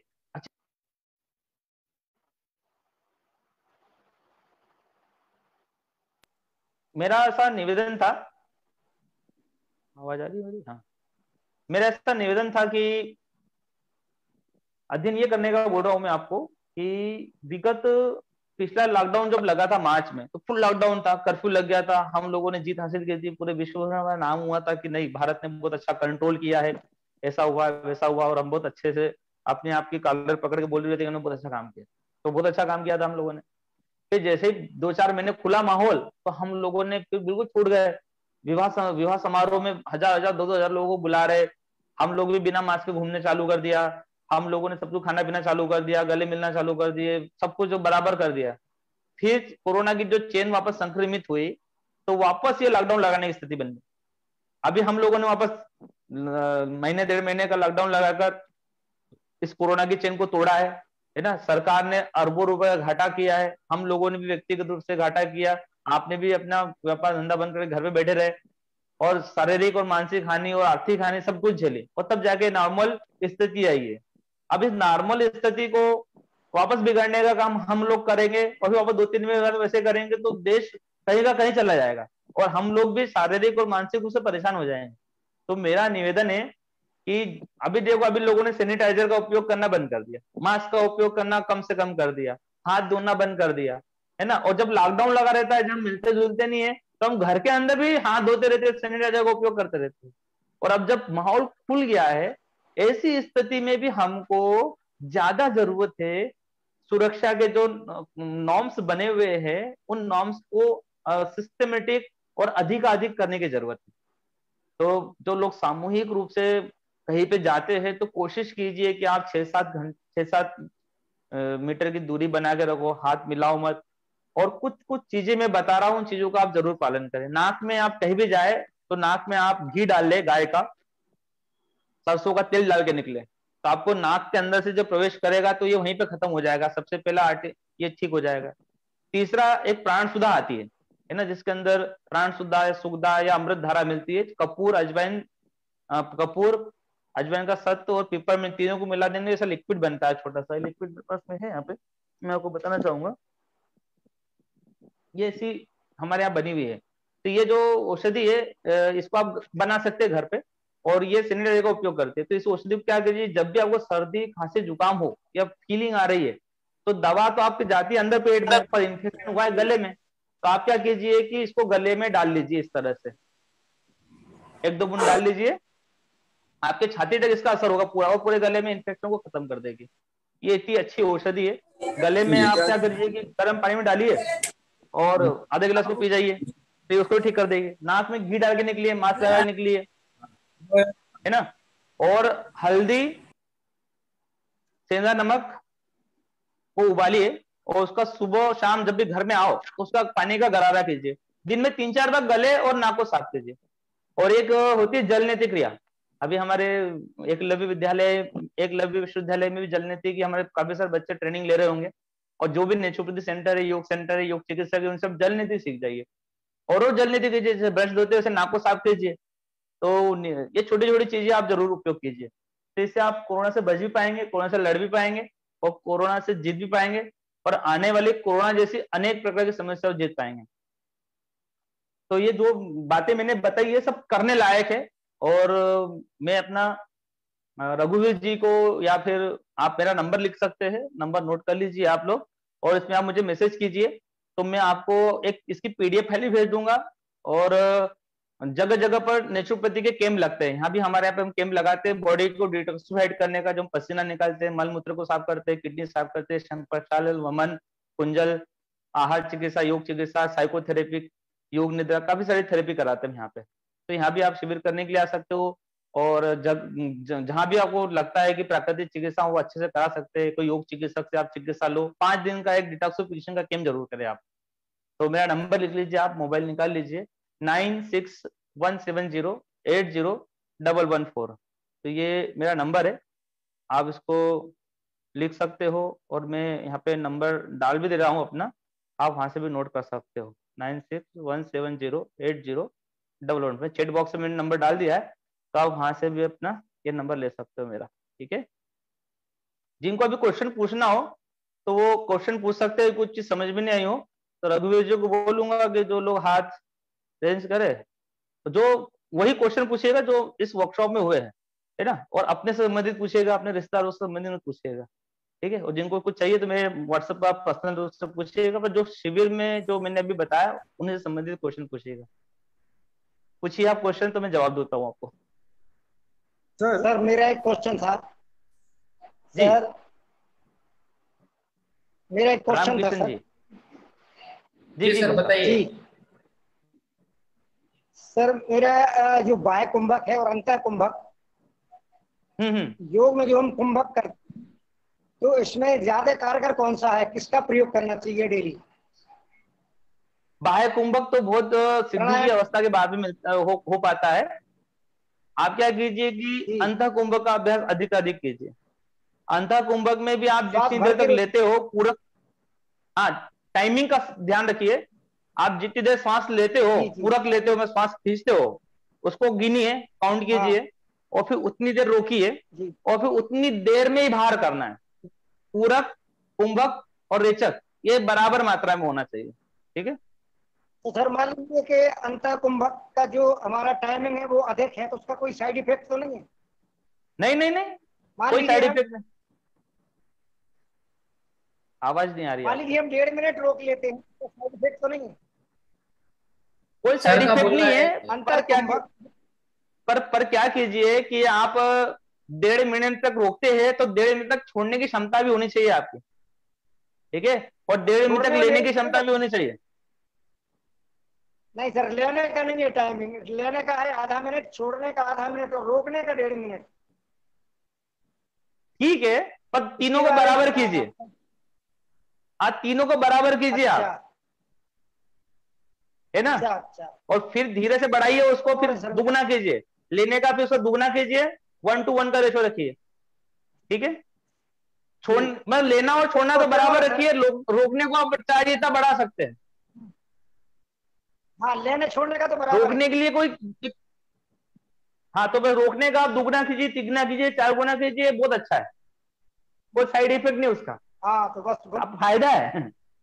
एक क्वेश्चन सर, एक क्वेश्चन और अगला भैया कोई क्वेश्चन? हाँ गरिमा जी क्वेश्चन पूछिए जल्दी। सर भूख बहुत तेज लगती है। भूख बहुत लगती है? तो ये बहुत अच्छी बात है, बहुत खराब बात नहीं है। हाँ तो अच्छी बात है। टाइम पर वीकनेस आती, टाइम पर तो भोजन टाइम नहीं पे मिलता खाइए है, आप, जो हमारा छोड़िए मत। टाइम है। हाँ तो भूख आपको बता रही है कि आप टाइम पे भोजन कीजिए, उस समय फल खा लीजिए या फिर फल फल खा लीजिए, जो मिले वो खा लीजिए, भूखा नहीं रहना। भूख लगी तो अच्छी बात है, खराब बात नहीं है। शुगर के लिए क्या है? अच्छा, शुगर। हाँ अगला क्वेश्चन सर किसी और। सर मुझे पूछना था, मैं बाहर का कुछ भी नहीं हाँ खाती करिए। हूँ और मुझे साइनसाइटिस है, और मेरी पूरी स्किन, हाँ ये वाली पूरी स्किन में वाइटनेस ड्राइनेस आ जाती है, और ये वाला पूरा पोर्शन ग्रे हो चुका है, 25 एज है तो। और मैं योगा भी करती हूँ, तो ऐसा क्या कर रही हूँ कि मैं गलत कर रही हूँ, मुझे समझ नहीं आ रहा है इस चीज का। और ये पेन भी होता है जहाँ पे देखो ग्रे हेयर आ गए, वहां पे बहुत स्कैल्प में पेन होता है मैं तो। मैंने जो मेरी पूरी वर्कशॉप अटेंड की कि आपने आधे में से अटेंड किए थे अभी। सर नेटवर्क नहीं आ रहा था तो मैंने 2:30 बजे से करा डायबिटीज किया कोई बात नहीं, पर मैंने आपको एक डाइट बताई है ना, एल्कलाइन डाइट है ना। ग्रीन जूस बताया, फल खाने का बताया है, धूप में रहकर पसीना निकालना है आपको रोज, कम से कम हफ्ते में 3 से 4 बार खूब पसीना निकालिए, और नाक में घी डालिए आप, है ना, घी घी भी डालिए, डाल रही हूँ, नाक पंचगव्य में घृत भी मिलता घी, है। नाक में भी घी डाल रही हूँ, और घी खाने में भी खाते हैं, और तेल बिल्कुल नहीं लेती मैं किसी भी तरीके का। कच्चा कितना खाती हो? हाँ जी। कच्चा भोजन कितना खाते हो? मैंने जो बताया, भीगे हुए ड्राई फ्रूट है, खजूर है, फल वो है, सुबह सुबह ग्रीन खाती जूस हूँ, है। सुबह नट्स खाती हूँ, और चिया सीड्स, फ्लेक्स सीड्स भी ये सुबह खाती हूँ मैं। और ग्रीन जूस सारे पीते हो? जितने, ग्रीन जूस नहीं पीती। चाय पीते हो? आंवला जूस पीती हूँ, लेकिन नहीं, चाय नहीं पीती, चाय कॉफी नहीं पीती, कॉफी? दूध भी नहीं पीती। चलो, तो एक बार क्या करो आप, है ना, डिटॉक्सिफिकेशन करो लो पूरी फुल बॉडी का। इंटेस्टाइन में कब्ज और कॉन्स्टिपेशन रहता है आपको, इसी कारण से इस एरिया में आपको ड्राइनेस है ना। तो एक बार शंख प्रक्षालन और वमन और जल नीति, ये 3 चीज का इलाज है आपके पास में। तो इसके किसी भी अच्छे विशेषज्ञ से, योग चिकित्सक से या प्राकृतिक चिकित्सा में, शंख प्रक्षालन, वमन और जल नीति आप इसको कीजिए। और हफ्ते में आपको शंख प्रक्षालन तो 3 महीने में 1 बार करना है, जल नीति रेगुलर करना है, और वमन हफ्ते में 2 बार करना है। और धूप स्नान रोज कीजिए। आप धूप में बैठ के पसीना निकालिए रोज, कम से कम 3 बार पसीना निकालना है आपको पूरी बॉडी से, है ना। और पानी कम से कम 2 से 2.5 लीटर पानी पीना है, गुनगुना पानी पीना है। फ्रिज में रखी चीजें नहीं खाना है आपको, दूध और दूध से बनी चीजों का सेवन नहीं करना है, चावल नहीं खाना है आपको, और तुअर दाल नहीं खानी है, बैगन नहीं खाना है ना। ये सब चीजें आप कीजिए उपयोग, और हो सके तो एक बार प्राकृतिक चिकित्सा का शिविर जरूर कीजिए। वो अगला दिल्ली क्वेश्चन। में होगा क्या? मैं दिल्ली से हूँ। दिल्ली में नहीं, यहाँ पे होता है, आप यहाँ पे आके कीजिए। अच्छा। हाँ बोलिए दीदी, कौन बोल रहा, क्वेश्चन कोई पूछ रहा है? हाँ मुझे पूछना है। हाँ पूछिए। भैया मेरे वोकल कॉर्ड में प्रॉब्लम है, सिस्ट है राइट साइड के वोकल कॉर्ड में। ओके। हाँ कब तो से? एक बार ऑपरेट करवा लिया है। ओहो। लेकिन दोबारा आ गया सिस्ट, और मैं बीच बीच में 1 आध महीने का मौन भी करती हूँ, पर फिर भी मुझे सिस्ट अभी दोबारा आ गया है। मुझे वाइब्रेशन आता है आवाज में, और मैं थोड़ा भी लाउड नहीं बोल सकती, और ज्यादातर नहीं बोल पाती हूँ मैं। सुबह से शाम तक कंटिन्यूस जैसे बोलना बोलते ना, कई मेहमान वगैरह आ जाए तो मेरी आवाज जो है फैल जाती है, बहुत उसमें जो है मैं समझ वाइब्रेशन गया आता हर चीज को। मैं समझ गया हूँ आपको। है। तो देखिए इसका क्या है क्या कि इसका ट्रीटमेंट है, इसका ट्रीटमेंट लगभग आपको 6 महीने तक लेना पड़ेगा। आपको पूरी फुल डाइट एल्कलाइन करना पड़ेगी, है ना। पूरी एल्कलाइन डाइट लीजिए, मतलब बिना अपक्व आहार बोलते हैं उसको, बिना पका हुआ भोजन। तो आपकी बॉडी के अंदर जो एसिडिक खत्म हो जाएगा और पूरी बॉडी एल्कलाइन हो जाएगी। और इसके साथ में हम पंचगव्य चिकित्सा भी देंगे आपको। तो पूरा आपका जो सिस्ट है वो भविष्य में नहीं होगा आपका भी, है ना, किसी तरह का। तो आप संपर्क बना के रखिएगा हमारे रघुवीर भैया से, हमसे संपर्क बना के रखिए। ठीक, ठीक है। पूजा दीदी अगला से है क्वेश्चन है मेरे दादाजी, संपर्क। है क्या? ठीक है हाँ ठीक है। है, उनसे है। आपसे आपका नंबर उन्होंने ही दिया मुझे। अच्छा अच्छा अच्छा ठीक है, धन्यवाद। जुड़ते रहिए, और जो हम बोलते हो कीजिए, तो 100% हम नहीं बोलते, अब ऋषियों की और जो रिसर्च की गई है, हजारों साल पुरानी चीजें, वो ऑथेंटिक और साइंटिफिक व्यू में बताते हैं आपको, तो उसको आप कीजिएगा तो फायदा होना सुनिश्चित है। ठीक है, ठीक है। कुछ अगला दवाइयां भी ले क्वेश्चन रही हूँ, आप बोले तो आपको सेंड कर दूं कि वो सही है क्या? सेंड कीजिएगा, मैं बताऊंगा आपको, है ना। हाँ, दवाइयों फिर से मैं कुछ ले नहीं होना है इसमें, आपको चीजें जो होगी उससे नेचुरल तरीके से वो सिस्ट गायब हो जाता है, बॉडी अच्छा बॉडी ठीक करती है उसको। ठीक और है, किसी ठीक का है। कोई क्वेश्चन हो तो आप पूछ नहीं, सकते बस हो। धन्यवाद। हाँ, चेस्ट के बैक साइड में पेन होता है भैया? चेस्ट के चेस्ट के बैक साइड में, पीछे पीठ में जकड़न होती हाँ हाँ वैसे ही करना पड़ेगा। है। हेलो, चेस्ट के बैक साइड में जकड़न होती है, जी जी। तो आप सिंपल सा कंसेप्ट में बता रहा हूँ कि आप क्या कीजिए कि पानी खूब पीजिए, बोले आपको, है ना, गुनगुना पानी पीजिए, और सरसों के तेल की मालिश कर धूप स्नान कीजिए 1 घंटा रोज, है ना। 4-5 दिन तक इतना धूप स्नान कीजिए पसीना निकल जाए, आपके पीठ को पसीना आ जाए, तब तक सिकाई कीजिए धूप की, और 4-5 दिन तक ठीक नहीं हो तो फिर मुझे कॉल करना आप लोगों ने, मेरे को 100% ठीक हो जाएगा उससे। सेतु अगला क्वेश्चन। से हल्का लगता है। नहीं, आप ये कीजिए, और आगे झुकने वाला आसन मत कीजिए कुछ दिन तक, सेतु बंद भी कीजिए, पर आप इसको ये तो करके देखिए जो मैंने बताया आपको, जी जी जी। तेज सिकाई लीजिए धूप के ऊपर, पीठ के जी, ऊपर, पसीना आने तक। चलिए धन्यवाद और भैया। और किसी का कोई क्वेश्चन हो? भैया एक पूछना था। हाँ हेलो। आप पूछिए दीदी। हाँ, मुझे ये एसिड रिफ्लक्स का जरा प्रॉब्लम है। फिर ऐसे ऊपर आ जाता है, कभी कभी सांस नलिका में भी जाता है और घबराहट होती है। मुंह कड़वा भी बहुत रहता है मेरा, सुबह सुबह ज्यादा। ये आप कुछ देखिए सुझाव। जी, जब लार्ज इंटेस्टाइन में मल इकट्ठा होकर रखा हुआ है ना, और जब भी हम फिर कुछ भी डालेंगे तो क्या होता है कि एसिड नीचे जाने की जगह ऊपर की तरफ आने लगता है। तो लार्ज इंटेस्टाइन को क्लीन रखिए, तो आपके आजू बाजू कोई नेचुरोपैथी सेंटर हो तो वहां पर जाकर आप एनिमा लीजिए, और जो डाइट मैंने बताई है फिर डाइट चालू कर दीजिए साथ में। डाइट मैंने बताई है आपको, ग्रीन जूस पीजिए, भीगे हुए ड्राई फ्रूट खाइए, अंकुरित खाइए और फल खाइए। ये 4 चीजें अपने जो 8 घंटे, दोपहर के 8 घंटे में खूब खाइए, और एक टाइम शाम को भोजन लीजिए, और दिन भर कच्चा भोजन खाइए, तो आपको 100% लाभ, एसिड डिप्रेशन आपका चौथे दिन ही सही हो जाएगा, एसिडिटी खत्म 4 दिन में। और सुबह सुबह उठती हूँ तो मुंह बहुत कड़वा रहता है, बिल्कुल कड़वा पूरा। मुंह का कड़वापन होता है।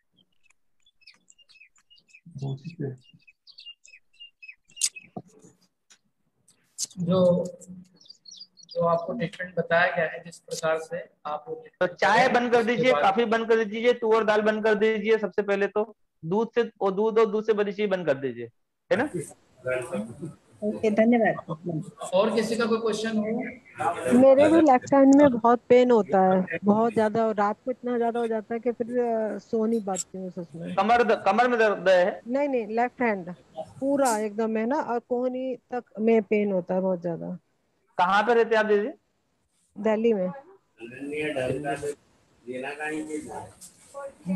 हेलो। देखो ये सब चीजें क्या होती है कि वात के कारण होती है। पेट में यदि गड़बड़ी है, गैस बन रही है, तो आपके कमर में, हाथ में दिक्कत होगी, पैरों में दिक्कत होगी, घुटने में दिक्कत होगी, सर्वाइकल पेन भी होगा। हाँ, तो मेरा निवेदन, उंगलियों में भी दर्द होता होगा कई बार, और हाथ पैरों में जकड़न रहती है उठते समय। तो ये इसका एक कारण है कि पेट में कब्ज जम रही है, पेट साफ नहीं हो रहा है। कॉन्स्टिपेशन नहीं है मुझे। वो आप बोलते हैं कॉन्स्टिपेशन नहीं है, पर अभी कॉन्स्टिपेशन की डेफिनेशन नहीं पता है हम लोगों को। अंदर कॉन्स्टिपेशन बहुत बड़ा एरिया है, वहां पर वो मल जमा हुआ रहता है, रेगुलर मल निकलते रहता है, हमारे पास साइड में मल जमा रहता है। तो एक बार लार्ज इंटेस्टाइन को क्लीन करने की जरूरत है, और उसको फिर मेंटेन करने की जरूरत है। तो लार्ज इंटेस्टाइन को क्लीन करने के लिए एनिमा लीजिए, पेट पर मिट्टी रखिए, और अल्कलाइन, दोपहर दिन भर आप कच्चा भोजन खाइए, और शाम को एक बार भोजन कीजिए, है ना, और धूप स्नान कीजिए आप। फिर देखिए आप 10 दिन के अंदर आप मुझे बताइएगा क्या हुआ आपके साथ। ठीक है, ठीक है, thank you so much. Welcome. Hello. हाँ जी दीदी, प्रणाम। हाँ सचिन सर, प्रणाम। कैसे? बढ़िया, आप बताइए। दीदी हमारी पूछ रही थी, दूध से बनी चीजें खाने के लिए आपने मना, घी खा सकते कि नहीं खा सकते? क्योंकि घी मेरे को भी ना उंगलियों में घी घी मिले तो खाओ, पर मिलता नहीं है ना घी दीदी। नहीं, जैसे दूध से बनी चीजें, मैं तो दूध दोनों टाइम पीती हूँ। दूध मेरे को मतलब ज्यादा पसंद है पीने के लिए। बाकी मेरी उंगलियों में ना अभी पिछले 2 महीने से बहुत ज्यादा दर्द हो रही है, ये सामने से और ये वाले भाग में दर्द होता है, ये यहाँ। हाँ, तो मैंने जो डाइट बताई वो डाइट कीजिए, दूध और दूसरी चीज बनी हुई चीज बंद कर दीजिए, और दूध देसी नहीं गाय का घी। नहीं, दूध नहीं पीना है, दूध पच नहीं रहा आपको, तो आप फिर ना गाय का घी मिल जाए, देसी गाय का घी। आजू बाजू गाँव में किसी गाय पालता हो कोई व्यक्ति, देसी गाय का घी, वो घी खाइए 2 चम्मच रोज। और दूध से गैस बनती है, दूध पियो तो कूदो फांदो। आपको दूध पिएंगे तो आपको खूब दौड़िए, खूब चलिए, पसीना निकालिए तो पचेगा, जैसे गाय का बच्चा कैसे दौड़ता है तो वैसा दौड़ना पड़ेगा, पर दूध इस उम्र में पचता नहीं है। अच्छा। और गाय का दूध मिले, देसी गाय का दूध मिलता है तो अच्छा है, पर जो बाहर जो दूध मिलता है वो पचने लायक नहीं है। नहीं, दूध मतलब घर का गाय का हो जाता है, थोड़ा थोड़ा पी सकते हैं। अभी थोड़े दिन बंद कर दीजिए उसको, महीने 15 दिन, और फिर जो मैंने जो बताई डाइट वो डाइट कीजिए आप। 15 दिन में असर पहुंच जाएगा आपको, 15 दिन में असर पहुंच जाएगा। हाँ, धन्यवाद। एक सवाल पूछना था। हाँ, पूछिए कौन। सर, ये यंग एज में बच्चों के जो बाल सफेद हो जाते हैं ना, मेरे बच्चे 20-21 साल के हैं और अभी से ग्रे हेयर होने शुरू हो गए, क्या कारण हो सकता है सर? यंग एज में जो बच्चों के बाल सफेद हो रहे हैं उसका मुख्य कारण है बच्चे जो खाना खाते खाते समय पानी पीते हैं जी। खाने के साथ में जो पानी पीते हैं बच्चे जी, कि खाना खाते हुए पानी पी रहे हैं, तो उनका जो भोजन है वो डाइजेस्ट नहीं होता है ठीक से, और विटामिन की कमी होती है इस बॉडी में, और वो विटामिन की कमी के कारण बाल झड़ते हैं, आंखों पे चश्मे लग रहे हैं, और ग्रोथ जो है वो ठीक से नहीं हो रही है। तो निवेदन है कि उनको आप फल फ्रूट खिलाइए खूब सारे, और खाना खाते समय पानी मत पीने दीजिए, और उनको है ना आउटडोर गेम खिलवाइए खूब। सर खेलते तो हैं, सब कुछ है, और पानी भी खाने के बीच में तो नहीं पीते, पर ये पता नहीं क्यों समस्या है। ये तो हमारे घर में टेंडेंसी है कि पानी नहीं पीना खाने के बीच में, और दोनों स्पोर्ट्स में ही हैं, स्पोर्ट्स में काफी इन्वॉल्व रहते हैं, तो खेलना कूदना तो है, और पानी का भी जो आपने बताया उसको तो कंट्रोल है। नमक शक्कर बंद कर दीजिए, घर पे गुड़ का उपयोग कीजिए, और नमक सेंधा नमक का उपयोग कीजिए आप। सर वो भी कर रहे हैं, और शक्कर की जगह तो मतलब चीनी की जगह तो वो खांड ले रहे हैं और गुड़ ले रहे हैं। गुड़ ले रहे हैं। हाँ। तो बच्चों के बाल सफेद हो रहे हैं अभी। जी जी। तो आप ऐसा कीजिए, मैं कुछ चीजें लिख लीजिए। आंवला जी, गंगराज और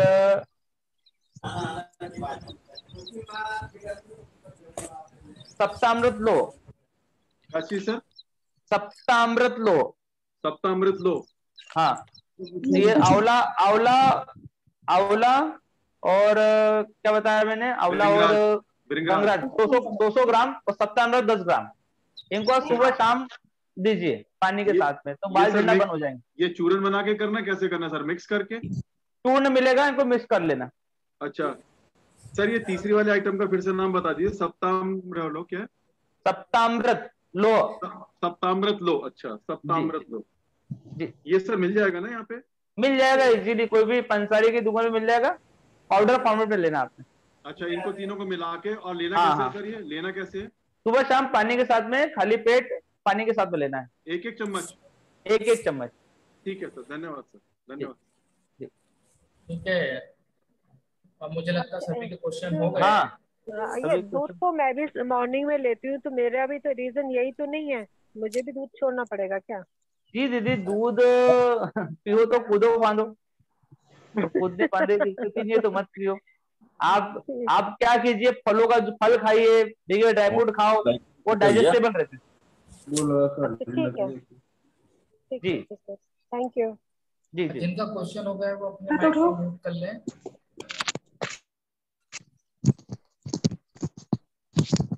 हेलो। हाँ दीदी। भैया एक क्वेश्चन और पूछना था कि ये हमारे हस्बैंड है, इनको क्या है कि सुबह थोड़ा सा प्रॉब्लम ये होता है कि उठने के बाद भी थोड़ा सा ऐसा सुस्ती ही रहती है। अच्छा। हाँ, ये परेशान खुद भी रहते हैं कि मुझे सुस्ती क्यों रहती है नींद हो जाने के बाद भी रात को। अच्छा, रात में नींद जल्दी लग जाती है कि नहीं लगती नींद है, अच्छी? रात को 1-2 2 बजे बजे के बाद ही लगती है। हाँ, तो नींद पूरी नहीं हो रही है आपकी। तो आप क्या जी जी। कीजिए कि बादाम का तेल या गाय का घी नाक में सुबह शाम डालिए, है ना? नाक में डालना है घी, घी डालिए, बादाम का तेल, है ना? और रात को सोने से पहले पैरों के तलवों की और पिंडलियों की खूब मसाज कीजिए गर्म होने तक। हाँ हाँ। और रात में सोने से पहले पेट पर ठंडी पट्टी या दोपहर में ठंडी पट्टी रखिए, तो उससे शरीर की पूरी गर्मी छट जाएगी और नींद बड़ी अच्छी आएगी। 3-4 दिन में नींद अच्छा चालू हो जाएगी आपको, फिर सुबह अच्छा लगेगा आपको। नींद पूरी नहीं होती है, बोले सोए रहो तो नींद पूरी नहीं होती आपकी, इसलिए ऐसा लगता है। जी ठीक है। और अगर भी हो सके तो शंख पुष्पी और ब्रह्मीवटी लेना चालू कर दीजिए सुबह शाम दूध के साथ। जी जी। आज का जो सेशन हुआ है, और वाल मैं यही बोलना चाहूंगा कि कहीं ना कहीं ये हमारे जीवन में विकृतियां पड़ी है कि हम प्रकृति की ओर नहीं आ रहे। तो आज जो डॉक्टर सचिन पाटिल जी ने जो उद्बोधन दिया है, जो मार्गदर्शन दिया है, मुझे लगता है कि जितने भी पार्टिसिपेंट्स हैं उनके लिए लाभदायक है। और कहीं ना कहीं हम और अपने परिवार में नेचुरोपैथी के माध्यम से घर पे रह करके हम अपने परिवार को, हम अपने आप को स्वस्थ बना सकते हैं। अच्छा, इसमें और भी जानकारी हो, यदि आपको और चाहिए इंफॉर्मेशन, तो जैसे कि आपको डॉक्टर साहब ने नंबर दे ही दिया है, तो आप उसमें भी कॉल कर सकते हैं। उसी प्रकार से एक प्रकल्प हमारे यहाँ पर भी चल रहा है एकलव्य विश्वविद्यालय दमोह में।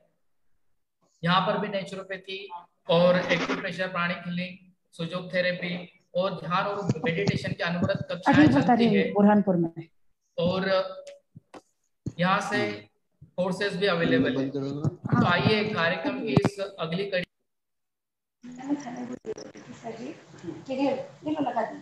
अरे वो अरे सिर को लाता ना ऊपर।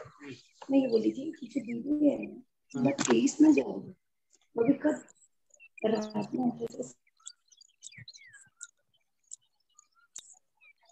आप म्यूट हो गए सर, आप म्यूट हो गए हो।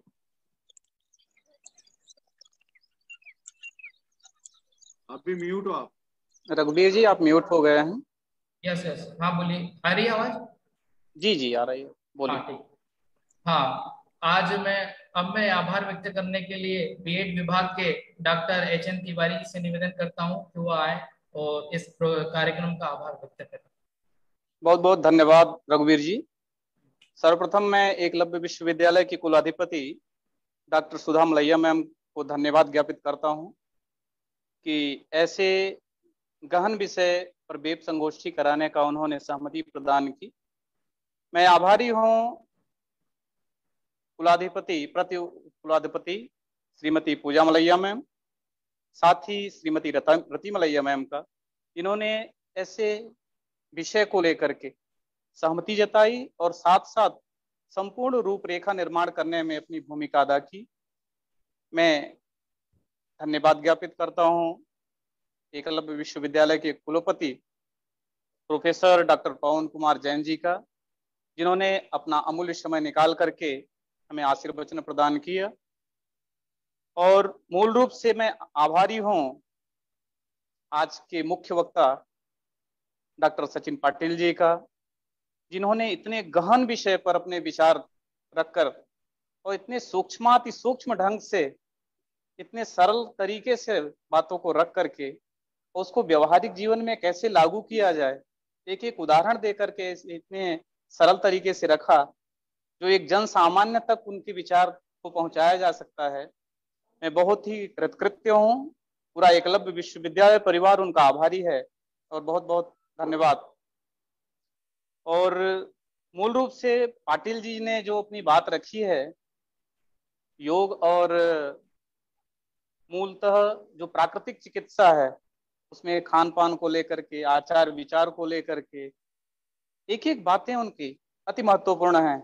जितने भी प्रश्न आए, जितने लोग जुड़े थे, अनेक प्रश्न आए, उन प्रश्नों को के उत्तर इस तरीके से लोगों को प्राप्त हुए, बड़े ही सहज तरीके से।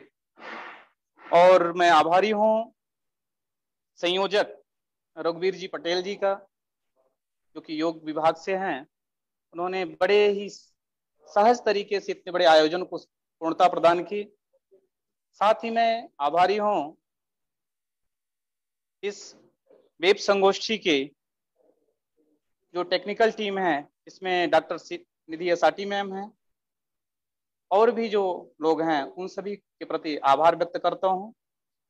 साथ ही इस कार्यक्रम में जुड़े हुए समस्त प्राध्यापक, शोधार्थी और विद्यार्थी, क्योंकि साथ साथ जो भी जुड़े इस कार्यक्रम से, उनके प्रति मैं एकलव्य विश्वविद्यालय की परिवार की ओर से हार्दिक वंदन और अभिनंदन करता हूं। बहुत बहुत धन्यवाद, बहुत बहुत धन्यवाद। थैंक यू सर, आभार व्यक्त करने के लिए आपका। और जितने भी हमारे मेंबर है, जो पार्टिसिपेंट्स है, डॉक्टर सचिन पाटिल जी, और आज हमारे संगोष्ठी में आप जुड़े एकलव्य परिवार, वास्तव में आपका आभारी है। और ऐसे ही प्रोग्राम हम फ्यूचर में भी करते हैं, तो आप अपना अमूल्य समय दे करके मार्गदर्शन भी प्रदान करें और मार्गदर्शन ले भी, और अपने जीवन को एक प्राकृतिक तरीके से जीने का प्रयास करें। यही इस संगोष्ठी का आज हम समापन करते हैं। सभी को धन्यवाद, सभी को प्रणाम, सभी को नमस्कार। Thank you. बहुत बहुत धन्यवाद, बहुत बहुत बहुत धन्यवाद सबका कि मुझे निमंत्रित किया। हम समय समय पर ऐसी संगोष्ठियां और भी आयोजित करते रहेंगे। आप सब लोग आमंत्रित हैं, निमंत्रित हैं। एकलव्य विद्यालय में आइए और वहाँ पर डिप्लोमा, एमए और ग्रेजुएशन के कोर्सेज चालू हो रहे हैं। तो आप सब विज्ञान के साथ में जुड़िए। हमारे रघुवीर जी कोऑर्डिनेट कर रहे हैं वहाँ पर, और हमारी मैडम है उषा खंडेलवाल मैडम भी सहयोग कर रही है। तो हम सभी से निवेदन है कि अपने बच्चों को एडमिशन कराइए वहाँ पे, बीए, बीएससी में और एमए में, डिप्लोमा में। ऐसा निवेदन कर रहे हैं हम। धन्यवाद बहुत बहुत। Thank you. धन्यवाद, धन्यवाद, धन्यवाद। प्रणाम।